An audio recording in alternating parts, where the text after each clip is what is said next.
What's your experience now, 2 weeks in? Is there actually a fourth branch of government? There most definitely is. And this is actually really, what Vivek's saying is really goes to the heart of the problem. In order for us to be a true democracy, a functioning democracy, the government must be responsive to the people. That's literally what democracy means.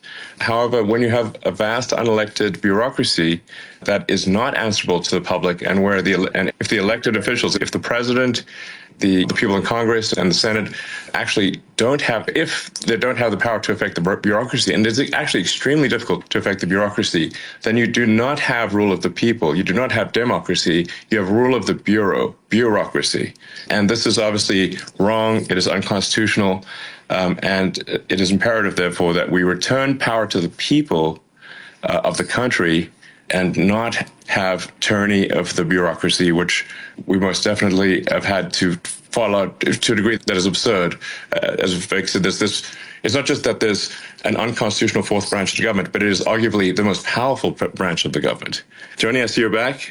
Would you? Yes. Can you hear me now? I can, yes. Yep. I apologize, gentlemen. Yes, it hopped to my laptop.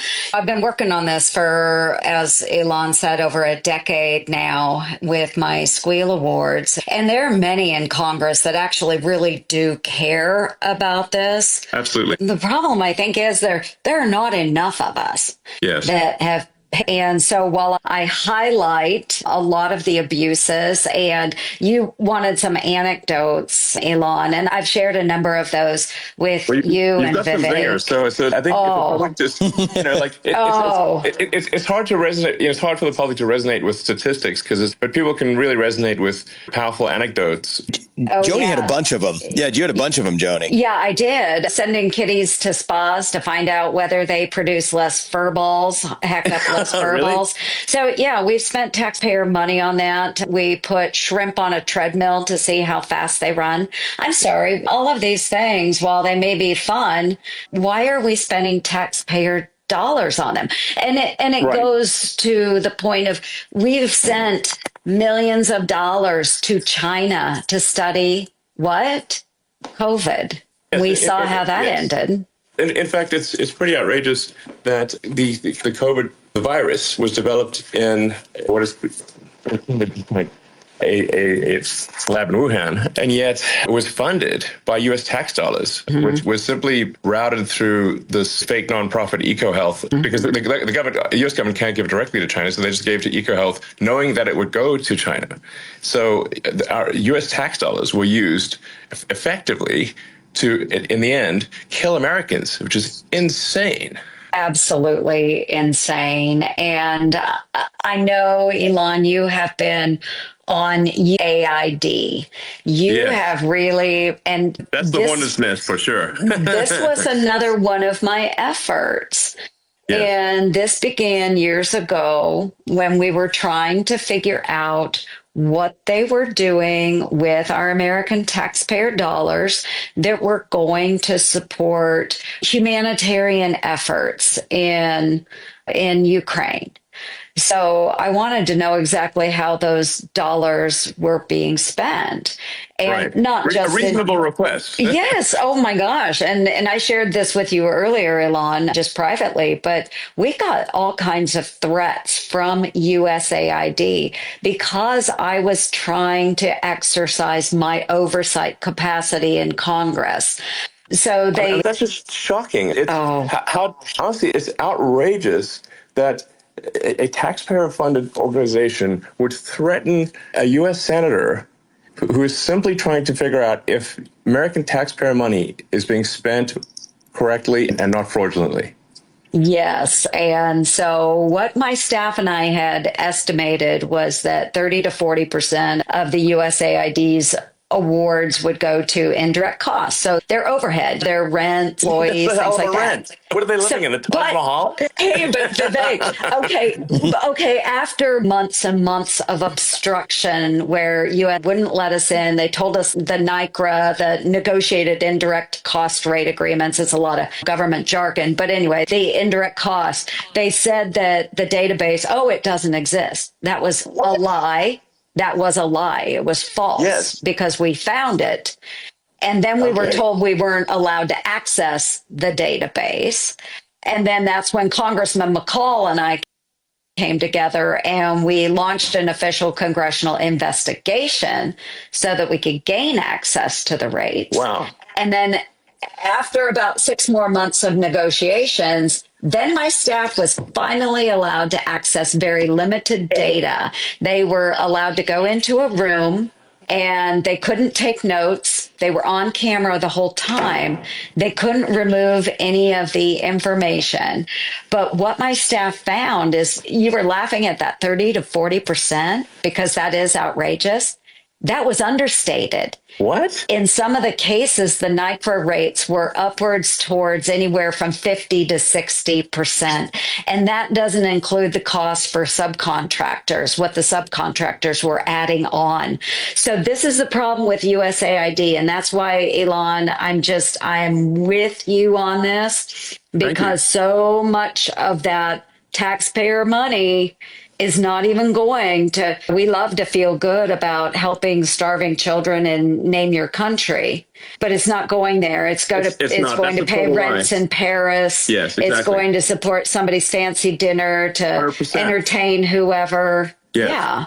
Exactly. So, to be clear, in shutting down, which we're in the process of doing, shutting down USAID, the reason for that, as opposed to simply trying to do some minor house cleaning, is that as we dug into USAID, it became apparent that what we have here is not an apple with a worm in it, but we have actually just a bowl of worms.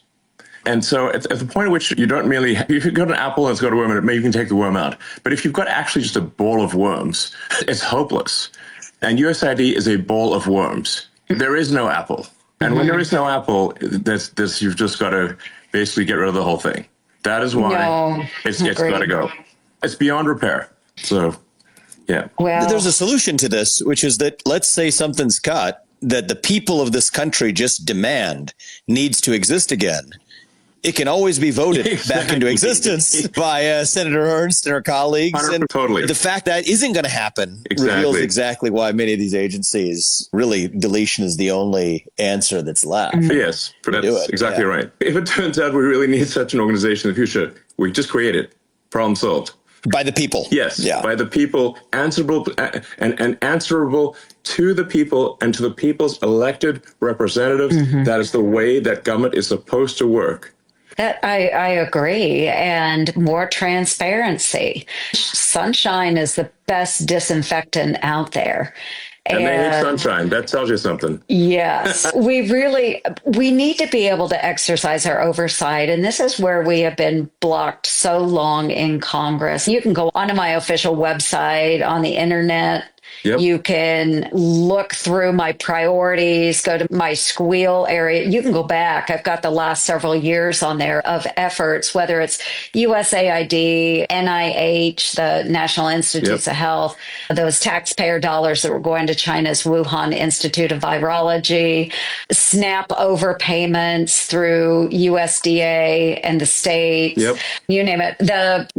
Just even my back to work report, the out of the office that we've talked so much about. Yes. And on day one, the president came in and said, hey, everybody back to work. Yeah. I don't think most Americans understand that only 6% of our federal workforce shows up to work in the office every single day. Only 6%. Yes, and absolutely. It's truly insane. In fact, and one of the most insane things I've seen was that I was speaking with the hopefully our soon-to-be Attorney General Pam Bondi, and she was telling me that the U.S. engraving, I guess which used to be the U.S. Mint, which is actually a building that is an historic building, actually a beautiful building, it's here in D.C., and the windows are all broken and has turned into a homeless encampment.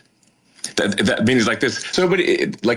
No one comes to work to such a degree that this beautiful building has all the windows broken and is turned into a homeless encampment in downtown DC. That's how absurd it is.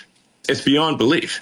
Yeah, and that's why so many of these buildings, if we could repopulate them, that would be great. And Yes. that way we can have oversight and make sure employees are doing what they're supposed to do. I'm going to hammer on USAID one more time. Absolutely.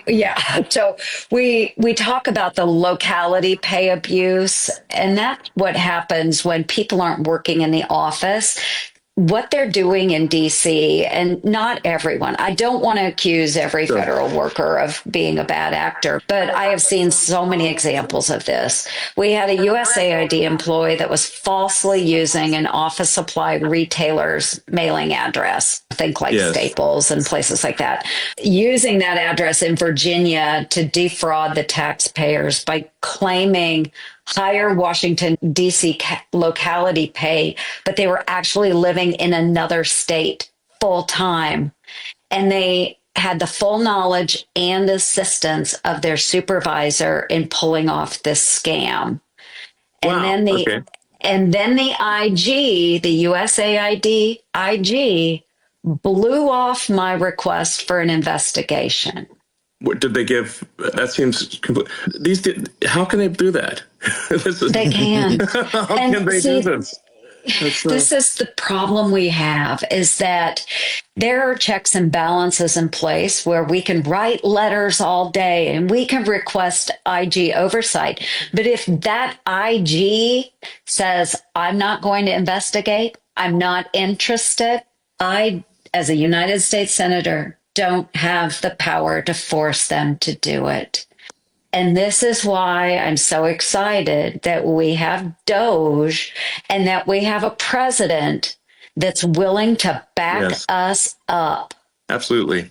So really, none of this could be done without the full support of the president. And with regard to the USAID stuff, I went over it with him in detail, and he agreed with that we should shut it down. And that's, I want to be clear, that's.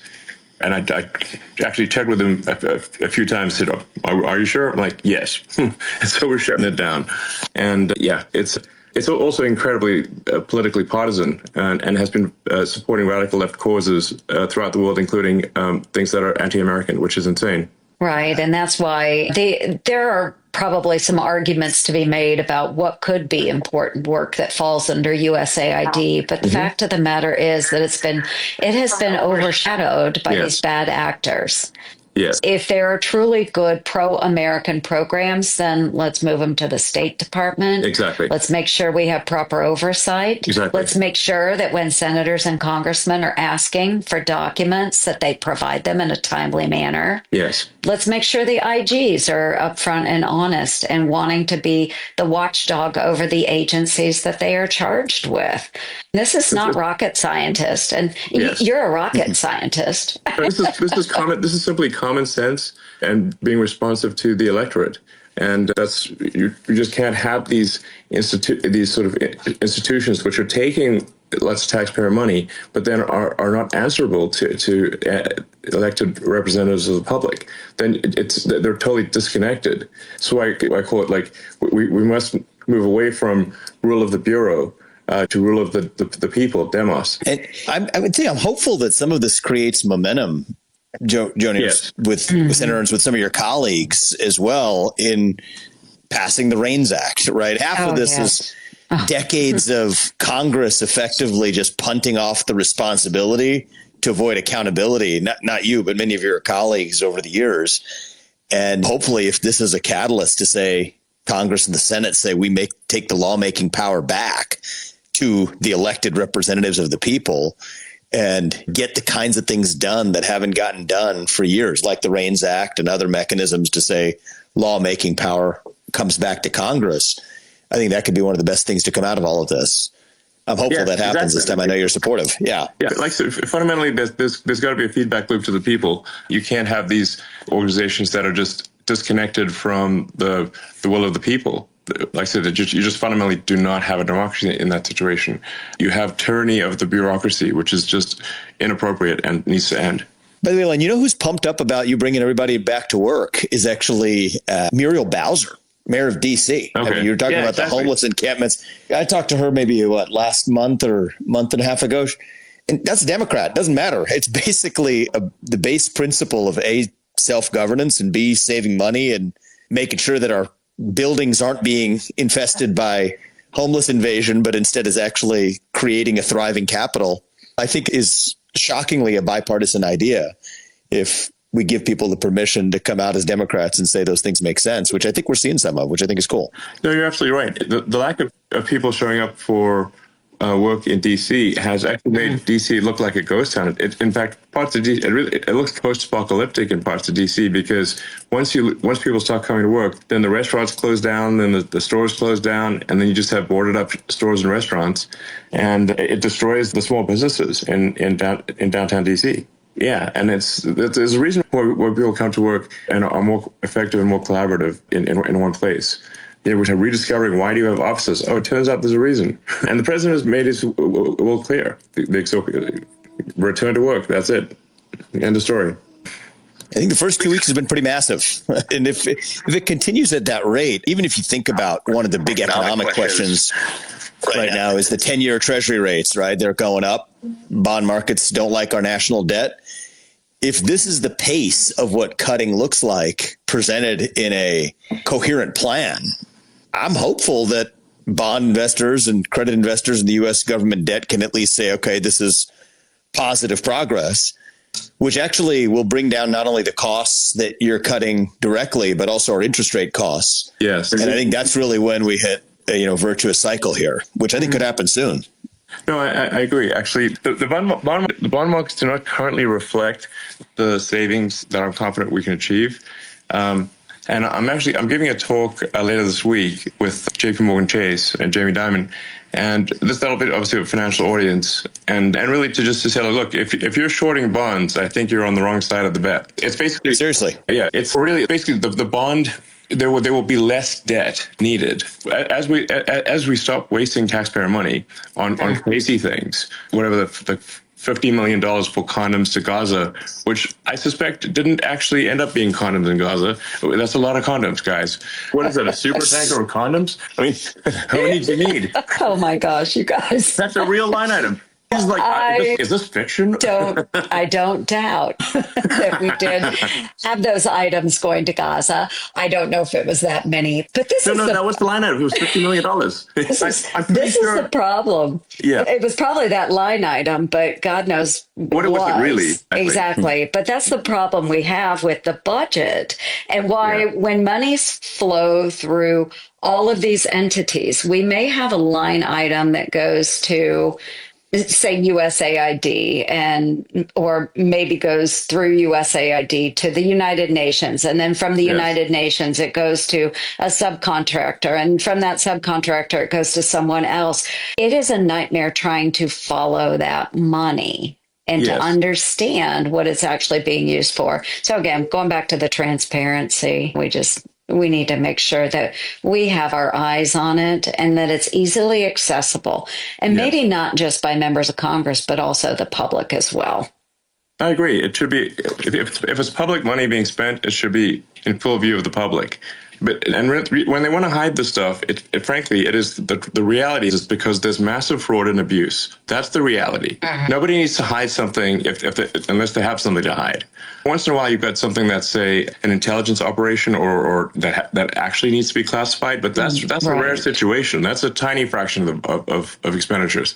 The vast majority of these things, it's unfortunately a tremendous amount of fraud and abuse. And the reason that it's so extreme with the federal government is that the checks never bounce for the federal government. Okay, so the federal government can always make more money.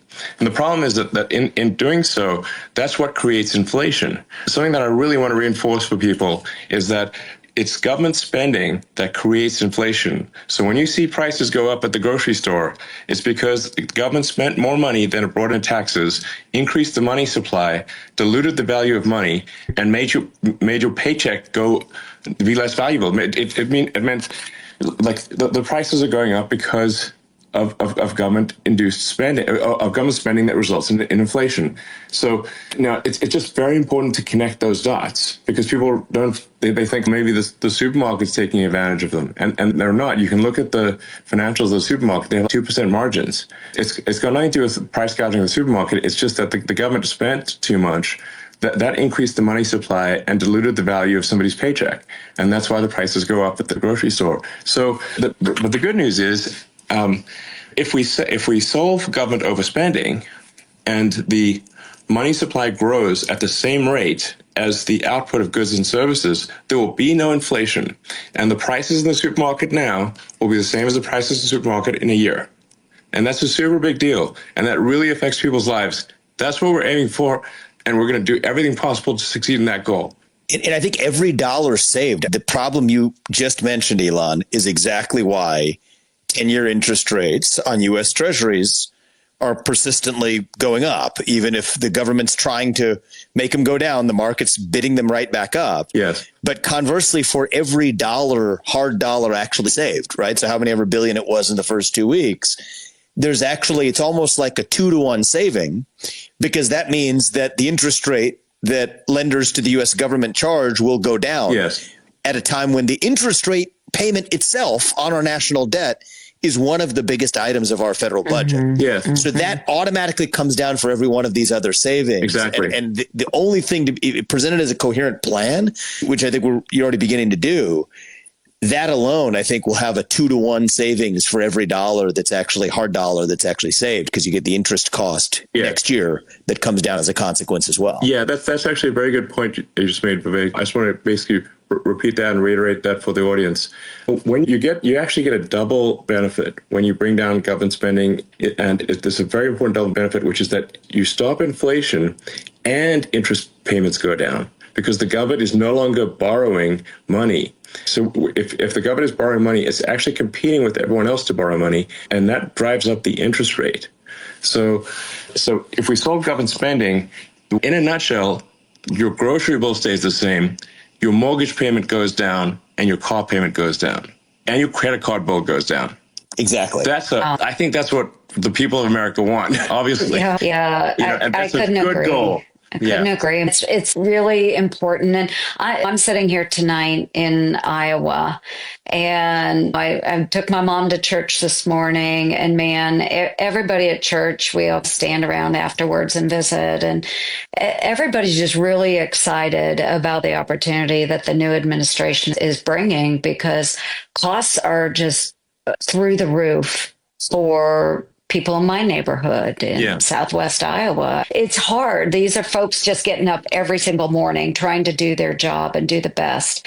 And yet we as a government have failed to listen to their needs, and then to be able to cut the spending at the federal level to make sure that their taxes stay low, and make sure that we are paying down our debt.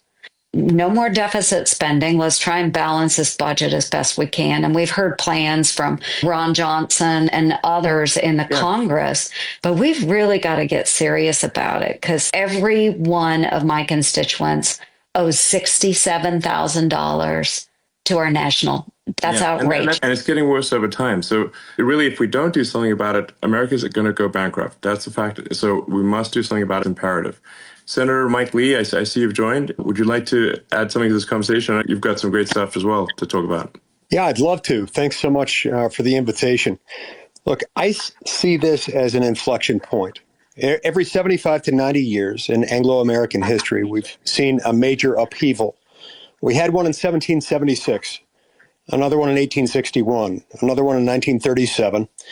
2025, we're due for one. And I think that's going to be the Doge revolution. And I think it has to be about much more than just the individualized, wasteful spending pet projects. At the core of all this is a fundamental ailment, which is that we've missed the purpose of the United States government. It's supposed to be about just a small handful of things: weights and measures, trademarks, copyrights, and patents, regulating interstate and foreign commerce. The founders of the country would blow their minds that the federal government has gotten so gigantic and is interfering with people's lives in so many ways. That's exactly right. And then we've compounded the problem once we lost track of what the federal government's purpose is. We put the wrong branch in charge of the wrong responsibilities. We've been making most of our law, 100,000 pages a year, through the executive branch, which the Constitution says you can't do. It says you cannot make a federal law unless you go through both houses of Congress and then give it to the president. So we've destroyed federalism and separation of powers. I think for Doge to succeed, we have to restore both of those. In my view, the best way to start is by passing the REINS Act, which would require Congress to enact those laws. And I think to get that passed this year, we've got to attach it to the debt ceiling bill. I posted on that on my base Mike Lee. I absolutely agree with you 100%. What you're saying is just absolutely true. That there's vast amounts of federal regulation, which are de facto laws that are created, that it's an incomprehensible amount. It's literally no human could possibly even comprehend it. If you tried your hardest your whole life, you'd barely understand a small fraction of the regulations. And these regulations, if you look at them, there's millions of them, and it's not like any one regulation is the showstopper, but it's the way I visualize it. It's like Gulliver. Like America's like Gulliver, tied down by millions of little strings, and we need to cut those strings and free the giant. Exactly. That's exactly right. Those laws, which they are laws, those will put you in prison. Those will shut down your business.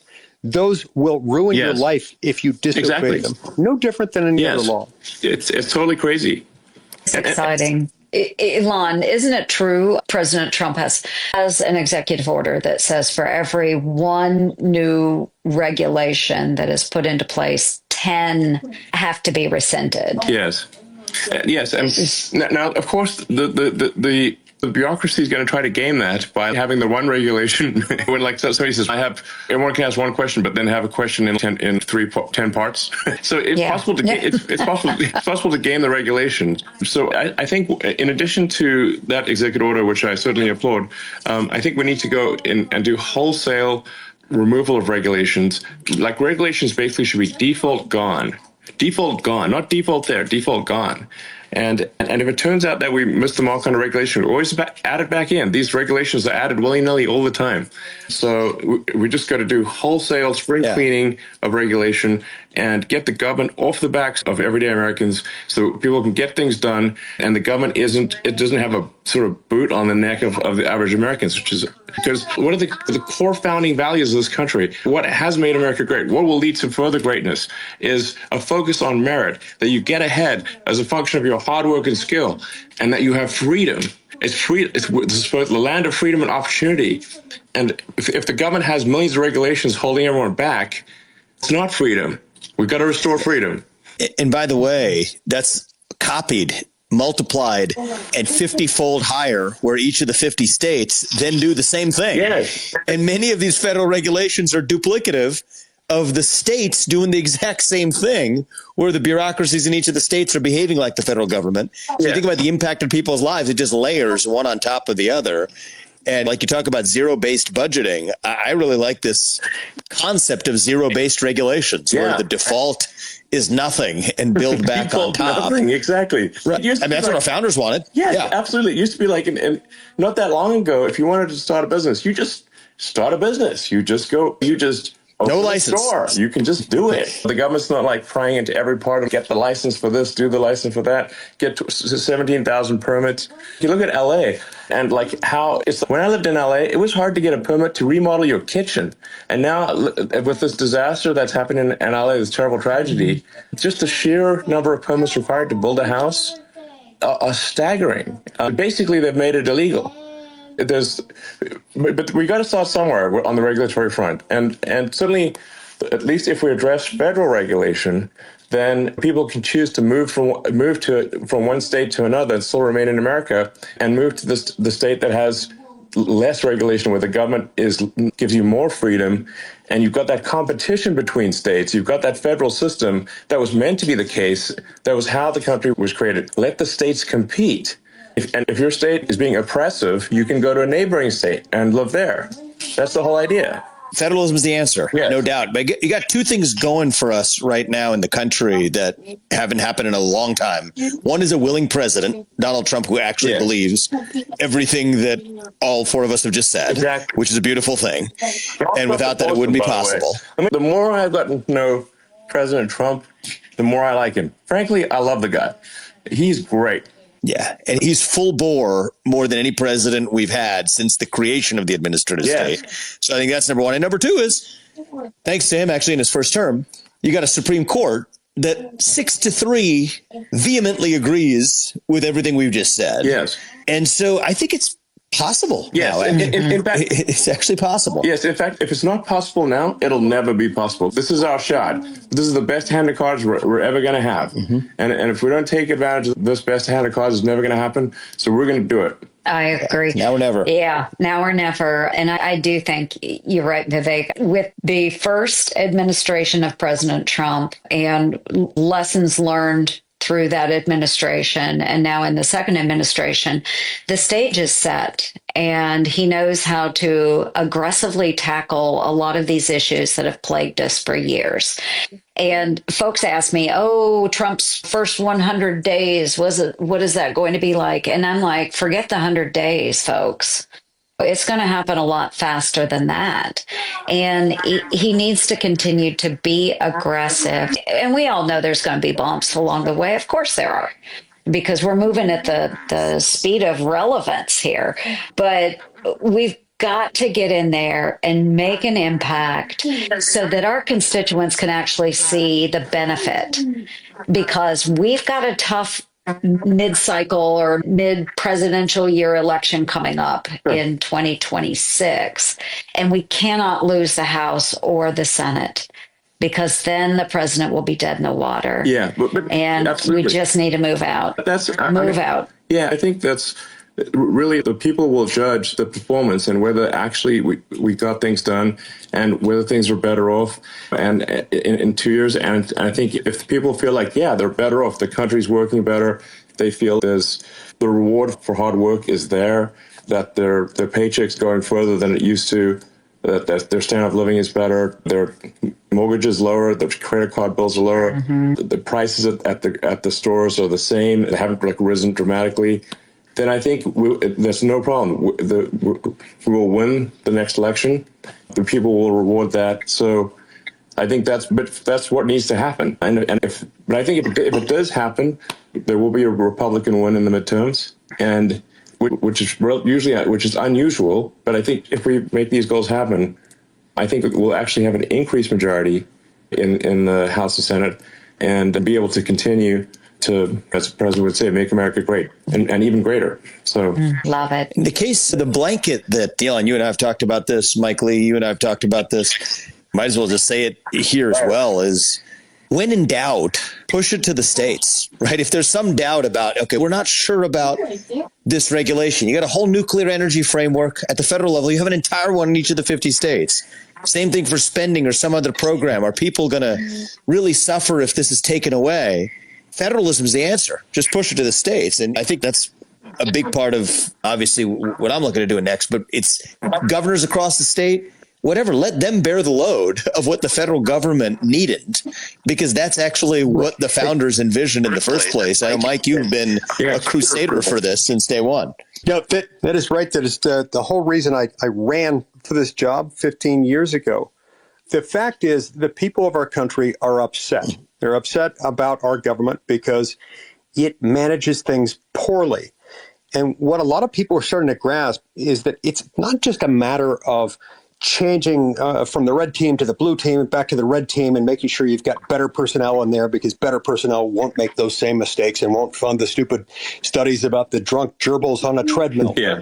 The point is, it's poorly run.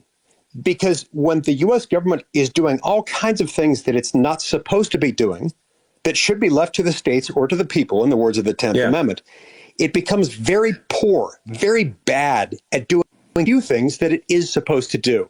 You can't be good at running the Pentagon and at making sure that traffic lines of commerce are open when you are doing all kinds of things that the federal government wasn't built to do. We're using it as the wrong tool. There are very few things that the federal government currently does that the federal government is itself uniquely equipped and constitutionally authorized to do. That's what we've got to get back to. And that's why this is going to be a painful, radical, transformational change in many circumstances. But it's going to be a huge relief to the American people Once we get through the initial shock, and once we get through the stage where the media is telling us that the sky is going to fall, dogs and cats living together in the streets, apocalyptic stuff, once they realize that's not true, they're going to feel this huge burden lifted. That's what we want. We want a better future for America. We can't get to Absolutely. Returning to our founding document. Exactly. Couldn't agree with you more. And I'm actually pretty optimistic that we're going to make it happen. I think it's going to happen. So the progress is good so far, and if it keeps accelerating, then I think it's going to be awesome. Like the cost of excess regulation on economic growth and prosperity is like really underestimated. Like if you basically don't even allow people to do things, like make it illegal, you can't. The builders can't build. I mean, America is a nation of builders. But we need to give the builders permission to build. And that's really what deregulation is all about. Just letting people do things. Deregulation and meritocracy go hand in hand, actually. They're two sides of the same coin. And you want to actually measure Doge's success is not just the deficit reduction. I don't think that's the sole metric, although it's a really important one. And bringing down the national debt and the interest payment costs as a consequence, that's really important. But actually, a lot of these benefits of delivering economic growth won't be measured in this year's deficit reduction, but will be measured in long-run GDP growth, long-run economic growth, long-run prosperity of the country. Yeah. And I think that's equally important. I'm optimistic that we'll see a material impact in FY26, which starts in October. A lot of the stuff, I think we'll make significant gains in FY25. Government financial year 25, which ends in September. But I think the sort of metric we're tracking, startup style or just, and we're going to be posting more and more detail on the Doge website and Doge handle on X, is just so people can see in detail. This is where we're seeing the delta in spending between current spending and the government financial year 25, or 26, which starts in October. And that number is really, we think it's at this point over $1 billion a day, maybe $2 billion, maybe approaching $3 billion. And I think we can take $1 trillion out of the deficit next year. Obviously, this is going to require strong support from the president, but thus far we certainly have that, and also support of the Congress and support, and also hopefully support from the judiciary as well. But it's basically the goal in a nutshell is pretty straightforward. Is we have a $2 trillion deficit, which is far in excess of economic growth. If we can get that deficit in half, from 2 trillion to 1 trillion, and we can get the economic growth to match that 1 trillion growth in the money supply, that means there will be no inflation, and also that interest rates will drop, credit card interest down, mortgage interest down, car payment interest down, and prices at the store stay the same. That is a great outcome for people, and I think I think we can do it. I think people say it's unrealistic. No, people say it's unrealistic. It's the funniest part about this is just the hard number here. And the four of us here know the answer, but for people who are listening, it might be eye-opening. Where, like, how much money did the federal government actually spend last year? Not the mumbo jumbo, not discretionary this and not just like how much did the federal government spend last year? It was about $7 trillion. It was just under $7 trillion. How much did we spend in this like ancient time period known as 2019? Okay. Right, not that long ago. Like this year called 2019. Not that long ago. We all kind of remember 2019. It was $4.5 trillion. It was less than 4.5. 4.45. Less than about $4.5 trillion. That's $2.5 trillion right there. Yes. So if you just go back to 2019, that's $2.5 trillion. Exactly. Which is insane, actually, that they think that's impossible. As 2019 was not that long ago, and nobody thought that there was an apocalyptic hellscape underway in 2019. Yeah, 2019 was pretty cool, actually. I like 2019. 2019 was not some nightmarish hellscape. Exactly. In fact, we got things were just fine in 2019. Mike can vouch for this too, though. What we saw with COVID, as we were pushing all those dollars out the door, they started a lot of programs with those dollars, and people just continue to expect those dollars to come, even though we're way beyond COVID. Yes. Way beyond COVID. So often people will say, you can't reduce deficit that much because what about all the entitlement spending? There's the sort of guaranteed spending. But here's the thing, and especially during COVID, as you're alluding to, there was actually a massive increase in the amount of fraud and waste in entitlements. with like fake people, like collecting Social Security, like bogus payments to Medicare. The level of fraud is actually staggering. And it just cutting back on that. And by the way, it's not just even U.S. fraud rings. I don't know if people realize this, but the estimates I've seen are between 100 and 200 billion dollars in foreign fraud rings. There are professional foreign fraud rings operating that are taking somewhere between 100 and 200 billion dollars a year of U.S. taxpayer money out of the country. And a lot of people realize that. And so the fraud in that case isn't even going to American fraudsters. It's going to somewhere in other countries. Elon, I sent that example to you the other day. Sat down with a friend of yours, works in ID technology, Yeah. and he showed me that video of a deep fake where it was a Chinese scammer trying to receive U.S. federal government benefits. Just it's outrageous. But so much of that money that Chinese scammers are taking out of the pockets of our taxpayers. Yes, and I mean, there's American entitlements are being defrauded by people not even in the U.S. and from many other countries because the fraud controls are so weak on the entitlements programs. The due diligence is so bad that it's actually possible to operate hundreds, if not thousands, of fake people and get entitlements sent to you that you then take the money out of the country, out of the United States. This is happening as we speak. It's utterly insane. So this is why I'm actually quite optimistic that $1 trillion can be saved just by addressing waste, fraud, and abuse. While it's a lot of work, I don't think this is some insurmountable task. I am confident it can be done, and we'll do everything in our power to make it happen. And I think that'll be, if we succeed, and I'd like to ask for the support of the American people, because we're going to get a lot of opposition. Because let me tell you, what I remember most from, one of the things I remember from the PayPal days was that who complains the loudest is the fraudsters. Okay, so when somebody was trying to commit fraud to PayPal, where we would see the most amount of righteous indignation, like it would be like immediate, over-the-top righteous indignation, was from the fraudsters, not from honest people. Because honest people are like, oh, I think there's something wrong with my account. I wonder what's wrong. Let me inquire. But the fraudsters will come at you immediately.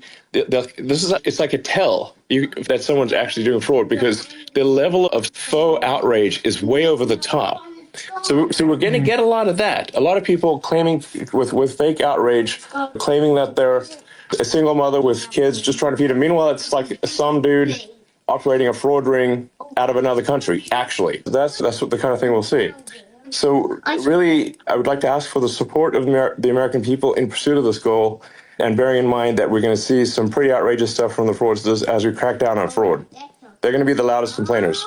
To anyone in America listening to this, your support in pursuit of this goal is very much appreciated. Thank you.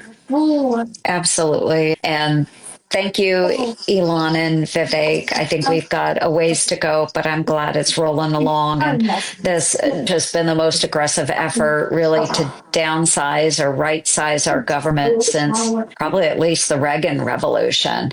So just excited to be part of it and have the support of the American people as we move through and make them squeal in Washington, D.C. Yeah. Thanks to DJT. Thank you, Elon. And you keep kicking ass. And when in doubt, send it to the States. Yeah, exactly. And we'll take care of it there. Exactly. All right. So. Cool. Thank you, Senator Lee, and perhaps one day Senator Ramaswamy, Governor Ramaswamy at some point. Yeah, that's the direction we're headed. Yeah. And everyone who tuned in. And once again, I'm asking for your support for a noble goal. And please help in any way you can. Sometimes it's like the small things that happen on the side that there's this sort of small thankless tasks that actually will result.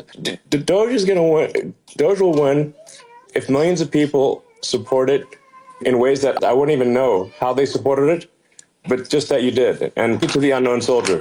Yeah, definitely. And hey, Elon, before we all break out of here, I do want to acknowledge I've founded the Senate Doge Caucus on my side of the rotunda.